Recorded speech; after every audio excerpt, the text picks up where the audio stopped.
Hey, my name is Jared Moon, and I'm part of a group of underground athletes you've probably never even heard of before. We don't rely on fancy equipment for training, and most of us don't even have gym memberships. In fact, our motivation comes from within. You see, we have jobs, families, and responsibilities, but we still have big goals, and they aren't getting achieved at a Globo gym. For that reason, we have to do things differently. Our training has to be smarter. We don't have every piece of equipment known to man or a ton of time to train, and we don't need it, because we are achieving amazing things without it. So how do we do it? If you ask your average personal trainer or gym goer, they'd call us crazy. Yet we're seeing results better than most every single day. And it's happening by blending mental training with physical training and becoming an athlete. What we call, and welcome to, Garage Gym Athlete.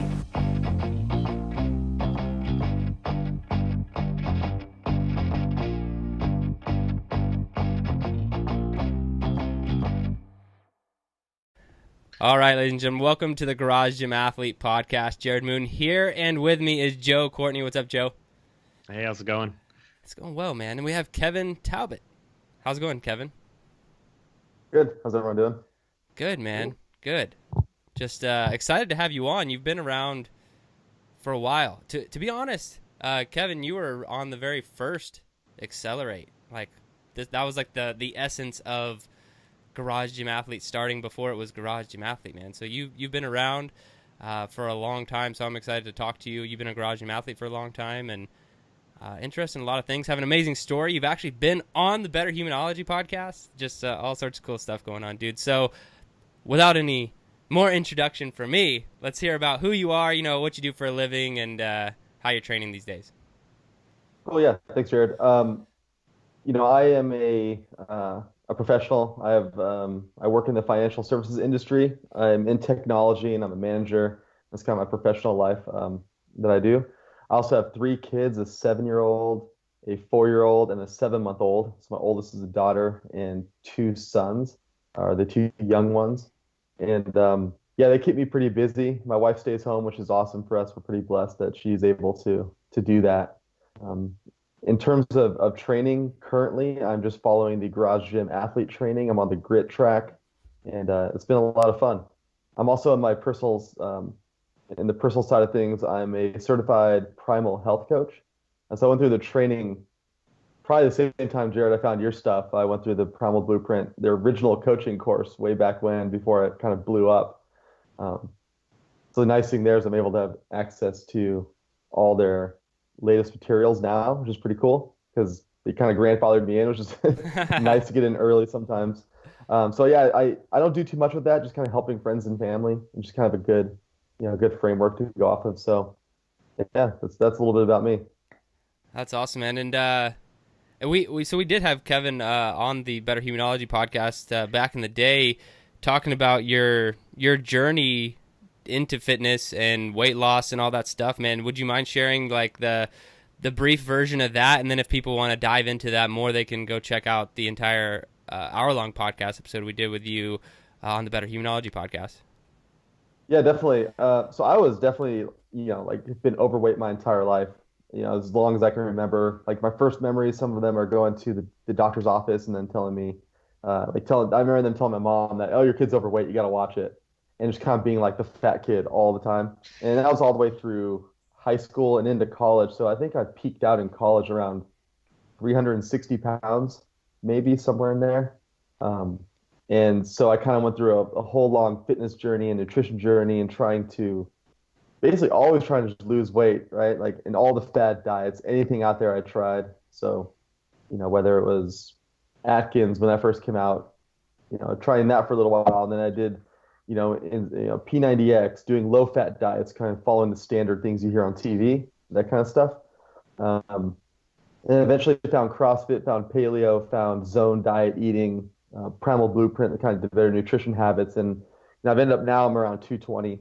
And so I think in my lowest, I got to 210 and had dropped 150 pounds. But, for the past, it's got to be like 4 or 5 years now, I've been around 220. It's been go ahead. The new normal. The new normal, yeah. It's wild just to try to lose weight for 32 years, and then whatever, and then you do, and then it's like, okay, now you kind of in a weird spot. But yeah, that's it's now just more into the health, wellness, and just I really enjoy it now. That's awesome, dude. So tell me about your garage gym setup and the equipment you have. Yeah, so I have two barbells. My wife has the Bella bar from Rogue, and I have the Rogue Ohio bar. Also have the Monster Light squat rack from them with some safety spotter arms. I have a rower. I have a cheap Schwinn Airdyne. Definitely, definitely not on the as tough as the assault bike, but it helped me rehab my back. So I'm really thankful for it. When I hurt my back one time, it was like the best piece of equipment to have.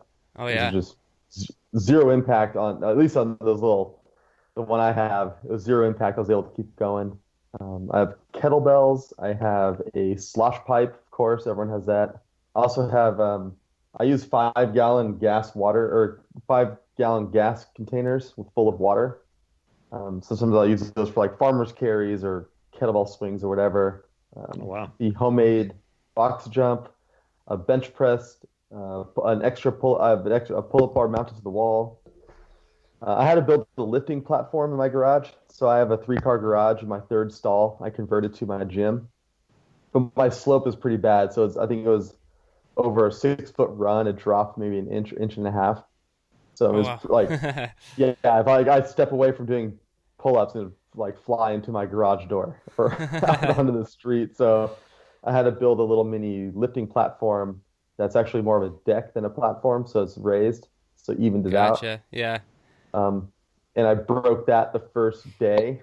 I dropped. I was like, oh, I'm gonna drop my deadlift on it, and just totally broke a hole. Which Right. it's not like it's just like a soft spot. It's not totally broken through. I have a set of Olympic dumbbells that I can use for just loading up with weight for random things. An Olympic curl bar and some parallettes. And the other, I have a couple boxing bags, which I don't really use for boxing. I just kind of like pick them up and do stuff with them. I had An one of object those. lift.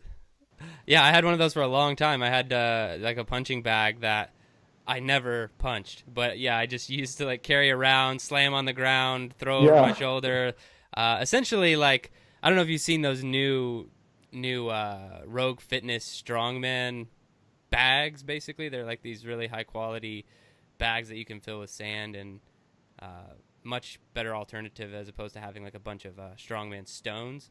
But anyway, yeah, using it kind of for the same purpose, like strongman stuff. I'd even try and like unzip the top of the punching bag and put like a kettlebell in there for a little bit more extra weight, and that was the end of it. That was the end of Yeah, I the mean that's punching bag because I broke it. end of the punching bag. Yeah. Yeah. Yeah, that's some of my best workouts. I go out there some days I just go out and not want to do like a barbell workout, just something different. And I'm like, okay, I'm just gonna pick this thing up 100 times and in between do like five push-ups on it. You know? So like my whole workout is just like picking this thing up and then setting it down, doing 5 push-ups, and it just completely. I mean, it's your whole body is just completely Oh yeah. Sounds decimated like after that. sounds like you got a lot of crazy stuff. I mean, I like the jerry cans idea. That's pretty good. Yeah, it's good because you can load them up and you can scale it down depending on what you're doing. You said it was And 5 gallons, 5 gallon jugs. Yeah. So that comes Yeah. out to yes, like I've got 40 drugs. pounds or I something. think I got yeah, so I think I got them originally because I was doing single box step ups. I don't have dumbbells and I only have one kettlebell weighted at like like I have a 1.5 pound and a 1 pound, but I don't have anything that's equal. Mm-hmm. So Gotcha.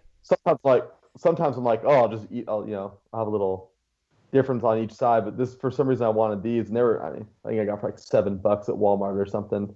Huh.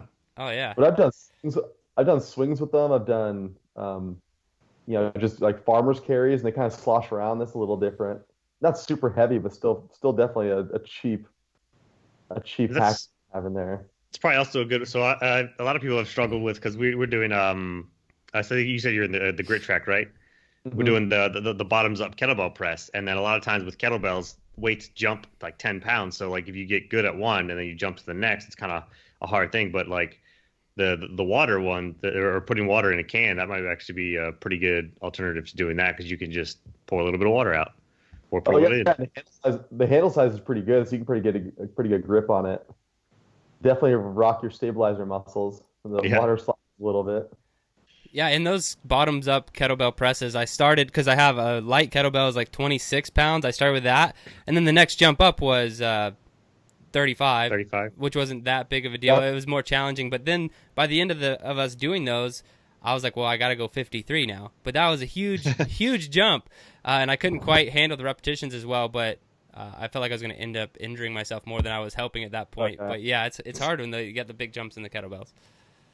Yeah, I haven't done. I started doing those bottoms up kettlebells on this last track. I've never done it before, but I remember just being tired and on that last like fifth set at 35 pounds, and like that thing rotates in. You're just like, poof, he's trying not to take my teeth out with those things. Those are fun. Those are awesome for your shoulders. My shoulders have never felt healthier since doing those. Yeah, those are good, man. And so what was the reason behind starting Garage Gym? And I don't know if I missed it, but how long have you been a true Garage Gym athlete? I think I've been a garage gym athlete now for, it's been a while. I think like 6 years maybe, Okay, awesome. somewhere in there. It's a pretty decent amount of time. I was doing cross, so I found CrossFit, and that's kind of, I'll start there. I did P90X and like 24-hour fitness and kind of all those, um, anything and everything I tried before CrossFit.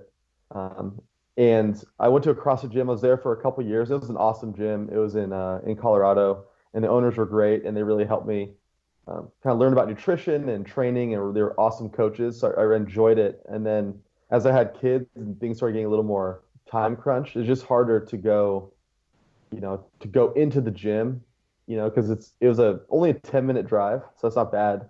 Right, it's a 10-minute drive. I'm there, and I'm doing pre-work or post-work, any kind of mobility stuff, and then kind of just chatting with people. I ended up being a 2-hour investment of time. And then as I'm traveling and doing different things, I'm missing days, and I feel like I'm off track on the scheduling. So I'm like kind of beholden to the schedule that's there and the track that they have, and no real flexibility. And so it's just, I try to be dialed in with my scheduling, but it's really tough when you have to go to a class time at this time. So, and this particular gym didn't really have any open class times. It was like 9, 10, or 6, kind of 5 openings during the day. And so, I weighed that up with I think, Jared, I was definitely reading your stuff around how much does it actually cost, in the Right. health bills. But I actually priced it out. And like, for me to get, so let's say your CrossFit membership's $130 a month. And that was back then, so I'm sure they're more expensive now. I don't know what the rates are.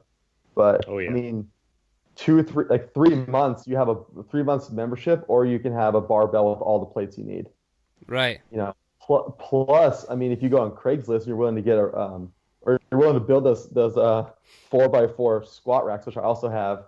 I didn't mention those in what I have on my list because those are pretty sketchy at this point. The bucket ones? The paint bucket ones, or the bucket with the cement. They're in my garage, and I use them once in a while. But those are you got to be not heavy weights on that. And not as heavy. speaking of odd object lifting, have you ever tried to carry one, move it around? Yes. I'll either end up with splinters or bashes me in the face. Just like I'm always dragging those things around. But I mean, the cost of 3 months of a membership, you could get a squat rack and all your weights and a barbell. Yeah, and that's exactly how I did it. It was just like one little piece at a time, and then that's actually I was like looking at all of these workouts and seeing, okay, if all I had was this, how much could I do? And I'm like, wow, you can do a lot if you just get a barbell and some plates, and then add a little bit here, add a little bit there. And I'm still blown away, like, at just what all of our athletes have achieved or people can achieve with such little equipment. Like I look at my garage gym right now because I've stripped, we moved, and I basically stripped down to bare bones compared to what I had. And really just because it was laziness. I was like, I didn't, some things I left in the basement, I didn't put in my garage. And like, so I have a very bare bones setup right now, but I'm like, this is it. I mean, it's working. Like I'm PRing things, getting faster here. Like you just don't need much to really do well in fitness, in life. Like you don't need a ton. Yeah, I think back to like now. Now I have a ton of stuff, and I look back on like if I could do it differently, I probably thought like the bells and whistles stuff was kind of cool at the time. When you first start, you kind of want these little pieces. But then, honestly, if you had a barbell, and even like, what are the things you put on the floor that you stick the end of your barbell in? Like a landmine. Oh yeah, yeah, Have you heard of it? yeah. Landmine, yeah. But even with that, I mean, you can just wedge your barbell in the corner if you wanted to, Right. and Yeah. just you could do shoulder presses with it. You could do axe chopping. Like you could do so much just with a bar. Yeah. And Yeah, maybe throw a medicine ball into that, and you're just like unstoppable. And some rings, right, Joe? unstoppable. Yeah, rings. I Gotta do. have I rings. do have. I have two sets of rings, Joe. So you'd be happy. Yeah. I didn't mention. And I was thinking I was definitely a kid of the '80s and watching Rocky, and I just remember thinking like watching Rocky train in Russia. And I was definitely more down with what he was doing than what the guy was doing in his high tech equipment gym. Yeah, man. So I think I was a garage gym. I think I was a garage gym athlete at heart from like as a kid, so that helps too. Dude, that's always sticks out in my mind is that movie when I think of Garage Gym Athlete. You know, he's in the barn like lifting Oh yeah. the whatever, the carriage and all that stuff. Like, but It's actually a great comparison because we have so many athletes also in the Midwest who deal with the snow and the elements and have posted pictures of like them carrying their barbell down the street when in like 3 inches of snow and stuff like that. So it's Oh actually yeah. That's like the perfect caricature of what like how I feel when I go to my garage gym. I'm just like, yes, that's it. Like I channel that. Like I know I love the kind of the rawness of going out into like just that you're there to do work. You're not there to, look pretty on this specialized equipment. not here to make friends. Not here, yeah, exactly. You're here to destroy, right? It's like, but I totally I think of that all the time too, Jared. I think I sent you a tweet one time of just like running in the snow and him just sprinting up that mountain, which is so funny to me. So, dude, you've been a Garage Gym Athlete. You said 6 years now. What kind of struggles do you find? Biggest struggles, I would say, in being a Garage Gym Athlete. Yeah, my biggest one for a while was program hopping because I think, man, I've been a garage gym athlete for a long time, and I've kind of just jumped from thing to thing as I get kind of bored or I'm like, oh, I'm not seeing results I want to see. And so definitely over time it's just kind of not, seeing what other people are doing maybe on like social media or the next kind of like, or you see the CrossFit Open starts and people are like kind of getting all crazy about those workouts and just trying to like just, keeping your head down and grinding and not jumping from track to track and having your own goals that it's all personal. So that's been a struggle. And then sometimes just like scheduling, like you go through a crazy time where you're sick and, you're sick or you're traveling and you have to come back to it. And you don't really have a coach to all the time to help, hey, I'm coming back. Like, what's the best way to get started? So sometimes it's hard to get right back into the routine of things. But that's been not as bad as the program hopping for me. Yeah, man, program hopping is tough, especially with all that stuff going on, like the Open, nearing the end now as of recording this. And luckily, so in our community, this wasn't always true. There are definitely a lot of people who hit up like the Open workouts. They kind of can consider them their Meet Yourself Saturday, and they'll skip our Meet Yourself Saturdays. But for the most part, like this year compared to previous years was the least I heard about the CrossFit Open from our athletes, which is good on my end because there's so many people, like you're talking about social media, so every other strength and conditioning company or business out there is putting out information within 6 hours of the new Open workout telling you to spin your wrists on the double unders and do this with it, and I'm just like, you're talking about getting swept away in this little stuff, and it's like, that's not going to matter. Like, go ahead and compete in the Open, assess your fitness, compare yourself to other people. But like, is your goal to do a handstand push-up? If it is, great. Let's work on that. Talk about strategy. But it's just, it can be hard to not want to get involved in all that stuff with how many people are just putting out like a barrage of information every time the Open comes around. It's kind of crazy. Yeah, it's like stretching. What kind of nutrition? What should I eat the night before? It's like it's Right. crazy the amount of stuff comes out because like It's getting insane. I love fitness and it is like I love fitness and nutrition, so I'm always like researching like kind of what's coming out, and that's actually it's good and bad. Like Jared, I listened to your podcast and you had like Dr. Bickman on there, Right. Yeah. and it's hard when I'm in the middle of I'm doing my macros that my coach prescribed me and I'm doing my workouts and I hear the stuff he's saying. I'm like, oh man, that sounds good, you know? Right. So I think for me, it's really hard to wrestle with that kind of, stick, like at least give yourself a plan. And I love the way Garage Gym Athletes set up for 3 months is that just commit to it for that section of time, that like mesocycle, and commit to it at least for that amount of time. Because it's easy to get caught up in like when macros came out, like I'm sure that was the easy for people to be like, oh, I'm gonna skip what I'm doing now and switch over to this. Oh yeah. I say when it came out, I mean, it's been around a long time. It's been popularized a lot recently. Yeah, But it's. it's just, go ahead. I was just gonna say it's kind of like it's funny having been completely in a different fitness world. Like I was in the bodybuilding world for a long time before this functional fitness space, we can call it. So more CrossFit-esque, Spartan people. Like people are just more functional, like performance-based marathon runners and all of that. But it's just funny because like we're like driving down this track, and let's just say it's relatively new, and like these add-ons come. They're like super old school from the fitness industry. It's like macros, and then it's like all these macro companies blow up. Everyone's got a macro plan for you. Macros are great. It's a great way to track nutrition. But yeah, it's just like these things keep coming into the functional fitness space, and we're not even close to done. Now it's okay, let's start working on our biceps. No one's talking about crap about biceps anymore. Let's use the term functional bodybuilding when we're talking about yeah, it's good because no one wants. There's no like dude out there at least who's going to be like hating on hating on building muscle or looking better to some degree, right? And so if you want to stay functional, they're like, I don't know, functional bodybuilding. Yeah, it's like, oh, well, that's been around forever, And so it's just it's funny to see all these things coming in, like you're talking about macros and not getting excited. To tie that all the way back to program hopping is like there is no latest and greatest thing there, and there never will be. There's only going to be consistency, in my opinion.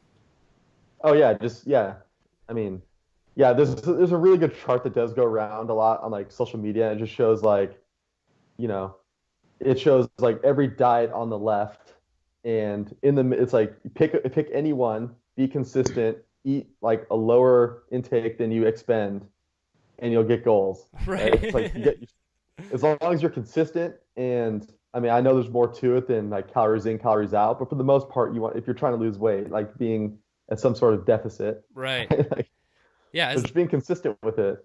Yeah, just the pure weight loss side of things can be very mathematical, and then as a primal health coach, then if you want to talk about health, that's different than weight loss a lot of the times, and requires different things. But yeah, consistency is the only way to achieve anything. Don't have bullet coffee and then go vegan for lunch, and then do it if it fits your macros for dinner and have ice cream. It's like all based off of what you see on Instagram every time you pull it up. Yeah. I'll hit some of these ketones. I'll be fine. Like you'll be.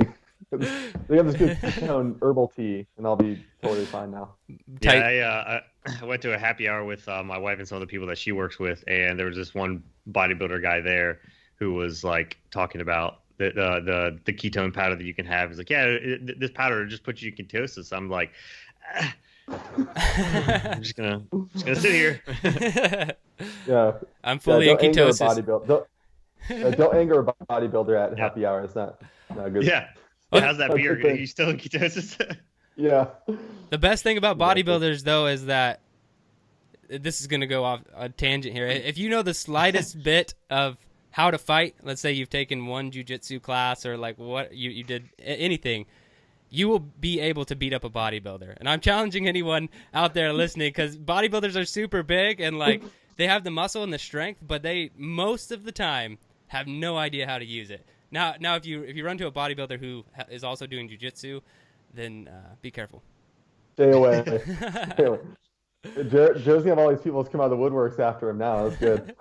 Yeah, challenge Joe specifically. Take it up with him first, and then yeah, come to me. Not right now. I'm broken. All right, man. What's the hardest workout you've ever done? I'm trying to think. Last time I was on the podcast, I said it was something around hill sprints, which is pretty terrible. I think I was looking at my recent training cycle and some of these the grit training specifically, where you kind of toyed with us and you put the same workout 3 weeks in a row. That was brutal for everybody mentally.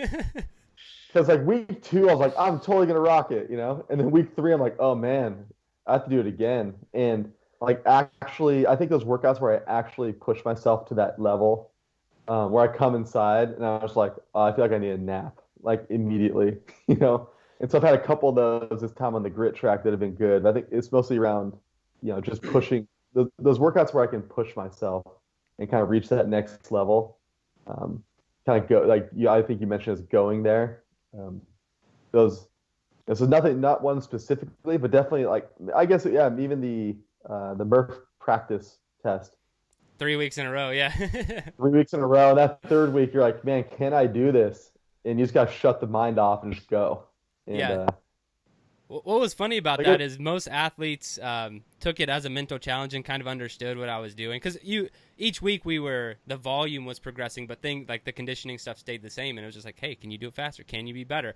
And as a garage gym athlete, you need tests like that from time to time. But some guys we had a couple people quit just because they were like, nope, like not doing the same workout 3 weeks in a row. I'm like, why not? I'll see you later.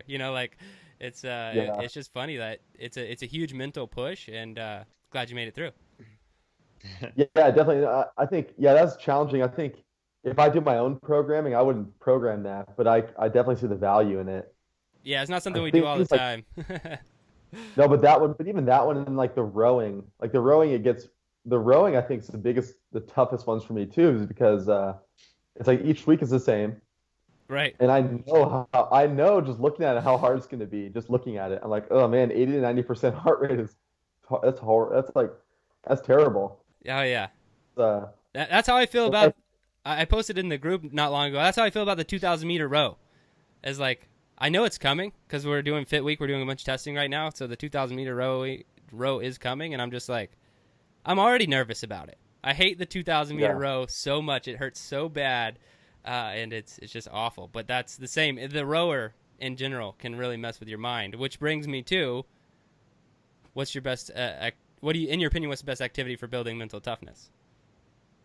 yeah, this was probably mine would probably be saying setting goals and keeping yourself accountable. I think like setting goals for yourself for one is just a good thing to do. And then actually holding yourself accountable to these goals, whether you hit it or don't hit it, be like honest with yourself and just look at it, assess what you did wrong and get better. So I always believe in just trying to be the best version of the person you can be. It's going to make yourself better, but it's also going to make the people around you better if you put your best foot forward. And so I think, but the root of that is basically having goals for yourself and being accountable to those. And I love even if you don't achieve it, I think that's where the problem, like, if people won't achieve it, like, you're not in trouble if you don't achieve your goal. It's just maybe you need to change it or like, but it's like once you realize you're not trying to, and this is true of me, it's just like once you kind of realize you're not going to achieve that goal, you start trying to brush it off. Like, you're not like looking at that goal every single day anymore because like if it was time-based, you're like, well, that goal was supposed to be in a week and I'm not going to do it, so let's just not look at my goals anymore, like, but I think what you said is really, really hard and takes a ton of mental toughness to be like, all right, this was the due date for this goal, I didn't do it, what am I going to do next? How am I going to get better? How am I going to improve? And like looking at, is that the right goal? Like, is it aligned with whatever else you're trying to do in life? Sometimes you set a goal that's just a little, like, I need to lose 10 pounds. Like, is that really the most important thing in your life right now? You're right. and then if you don't hit it, then you're angry, and then you're not, maybe you're falling behind on personal goals of like with your relationships or how kind of father or husband you are. Like, just, yeah. So I think having some grace with yourself, which I know I definitely struggle with, is that's up there with the mental toughness side too. Yeah, I'm not good at that either. I'm a really tough critic when it comes to not achieving what I want to achieve. All right, man, if you could only have one piece of equipment to train with for the rest of your life, what would it be? I would just pick going outside. I don't think I need, like, if you told me, if you're in a world where you can only have one piece of equipment, I'd be like, that doesn't sound like a great option to me. Just like, I'm just going to carry a barbell around all the time. I'd probably just go outside, just go trails, hike around, do push-ups, work on handstand, body weight stuff. I'd be fine doing that. Just need the. That's where rings come in. You can just go on a trail, slap them up in a tree, and get to go. just up there, just doing full iron cross in the tree, just Exactly. scaring hikers. Yeah. I'm waiting for somebody to. So I know you guys are familiar with Batman. So you know how Batman just like launches his little bat dagger like into a wall, and then he's got like that super thin fishing line that doesn't break no matter how heavy it is, and he like goes right up to it. They need that for rings, because rings are not as easy to set up in nature as you would think. I was in New York, in whatever Rockefeller State Park, something like that, and I was like, it's a massive park, like the forest, and I'm in the forest, deep in the forest, and I'm like, all right, I'm gonna set up my ring somewhere. I'm walking around for an hour, and I can't find anywhere to set up my rings without having to climb a tree that's like 30 feet tall that might have a horizontal limb to where I could do it. And I'm like, well, I might break my neck in the process. I don't even know if I can climb that tree. So, anyone listening, if you want to make the Batman ring setter-upper, to where you have the rings, Better name. and you just point it at the tree, you fire, and then both rings attach. Perfect. That's what we need. Good to go. That would be my one piece of equipment for the rest of my life if it gets invented. Genius. I'd change my answer. That's awesome. So what would be at the top of your wish list? You have a crap ton of equipment, so I'm not even sure what you would want to add onto your gym. Yeah, mine are weird. A weird one that no one said yet, I know, is I would pick a nanny because like I don't know if that's equipment. yeah, and I don't know if that probably comes across pretty creepy if you take it out of context. It's no, because like my wife and I love working out together, and we'll call it Friday Night Lights, and we'll just throw down. And we'll do some kind of partner work. Whenever I see a partner workout that looks cool, we save it. It's just really challenging with young kids that are coming out, so just having someone to help watch them a little bit. And like I'm down for my kids coming out and watch me work out sometimes. But like if I'm like doing work, I don't, it's kind of tough to be doing like a 2 rep max back squat and have my son just jabbering at me. Yeah. So I get it. Like, oh, I work out from home, my kids can see me. Yeah, they can see me during my warm up, my cool down, but when it's working time, like I don't, plus if I'm swinging stuff around, I want them to get hit. So nanny would be good. The other thing is, in my garage stall, like it's just I'm on a slope, and so I can never really work outside. I wish my garage, if I could wave a magic wand, I think my garage door on that side would go up taller, and I could move my squat rack out and have a flat area. So I'd have to move houses for that one though. Yeah. And I'm not paying for a nanny, so. Yours are definitely out there. Well, But More conceptual. If I had to pick an actual piece, probably a real assault bike, because I have this little Schwinn Airdyne, and it's just I feel like I'm cheating on that thing. It's just not. dude, doesn't feel right. the new Rogue Echo bike, it's cheaper Yeah. and better. that thing is assault. staring at me. Yeah, I want it badly. But I love nanny answer because no, I get that. We've talked about this on the podcast a lot before. There is a benefit to your kids seeing you fitness, if you will, and maybe picking up that habit in their life, which would be great. But there are times like you're talking about 90% max heart rate on the rower. Holding that for a 3-minute interval or something like that. It's not an easy task. And the other day, my son was trying to I don't know, it's like the last interval in. He's like trying to ask me a million questions. I can't really speak. I'm like, yeah, go, do, I'll be done in just a minute. And you're trying to talk, but now you're getting more oxygen debt because you're expending your oxygen speaking as opposed to breathing there are times when it's like, hey, you need to go play with this and not talk to me just for a few minutes, and then we could talk in between sets or whatever. But I get it, man. 100%. Those rower days, I'm like, okay, guys, if I'm rowing, don't talk to me. I start rowing like my 4-year-old son. Like he just says yes to everything, I think, because he doesn't actually. I don't think anything is computing yet in his mind. He's yeah, I got it, understood. Give me a thumbs up, and then like 10 seconds in, he's like, Dad. Exactly. Can I play with this? Just pulling tools out, like, dude. Yeah, I was on Condition Me to the Grave last time we did it, and was on PR pace on my last set of Airdyne row and all that stuff, and they wanted to come speak to me while I was about to set a PR, and I was just like, nope, like we are not talking right now. I will be with you in a minute. All right, dude, what is the best advice you have for all the garage gym athletes out there? I think I think having fun with what you're doing, enjoy what you're doing. So if you're not a garage gym athlete, you should definitely do it. That's the first piece of advice because it's awesome and it's super enjoyable and it's fun to build to your garage gym. And I think in any whether it's fitness or nutrition, what you're doing, you should really enjoy what you're doing. If you're going out to train, enjoy making yourself better, enjoy the process, and have fun with it. Because I think a lot of people fail where they feel like they have to do something. I have to go to the gym. I have to do this. I can't eat this or I can't eat that. And I think it kind of wears you down mentally and it gets your stress levels up. But just thinking of yourself like, oh, I'm doing this for myself. I'm building my body up. I'm making myself a better person. I'm choosing to eat healthy foods to make myself healthier, to set the example for those around me, to be my best. Like, I think just having that positive and kind of more fun spirit to it can go a long way. So it's not a super philosophical answer there, but just, yeah, have fun. Like seriously, there's no one's forcing you to do anything out there, right? If you don't have to do stuff you don't like, right? Right. And enjoy the stuff you do. That's awesome, man. Well, Kevin, it's been a blast, man. I really appreciate you taking the time to do this, and you're wrapping up season 3 for us here. So, man, I appreciate you being on the podcast. We'll probably have you again at some point, I'm sure. But, man, I really do appreciate it. Yeah, thank you guys. It's been fun.